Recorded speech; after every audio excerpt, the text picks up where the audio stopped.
واربلٹن میں news alert کی پہلی سالگرہ کے موقع پر اہم شخصیات کے ہمراہ کیک کاٹا گیا۔ مہمانان نے نیوز الرٹ کی انتظامیہ اور پوری ٹیم کو مبارکباد پیش کرتے ہوئے امید ظاہر کی کہ ثقافتی میدان میں نیوز الرٹ عوامی مسائل کو حکام بالا تک پہنچاتی رہے گی۔ میری طرف سے پاکستان میں نیوز الرٹ کا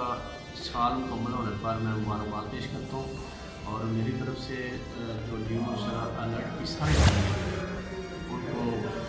میری طرف سے دلی مبارکباد پیش کرتا ہوں۔ پاکستان میں نیوز الرٹ کا ایک سال مکمل ہوا، بہت خوشی ہوئی کہ میڈیا کے اندر ایک اچھا اضافہ ہے، اور جس طرح یہ ملک و قوم کی خدمت کا عزم رکھتے ہیں، میں ان کے لیے دعا گو بھی ہوں اور ان کو ایک سال مکمل ہونے پر مبارکباد بھی پیش کرتا ہوں، اور یہ توقع رکھتا ہوں کہ پاکستان اس وقت جن مسائل کے اندر گرا ہوا ہے یہ اس کو صحیح طریقے سے ہائی لائٹ کریں گے اور ملک کی تعمیر و ترقی کے اندر اپنا کردار بھرپور ادا کریں گے۔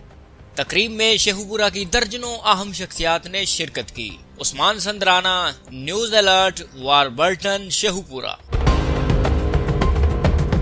مزید خبروں اور اپڈیٹس کے لیے وزٹ کیجیے newsalert.com.pk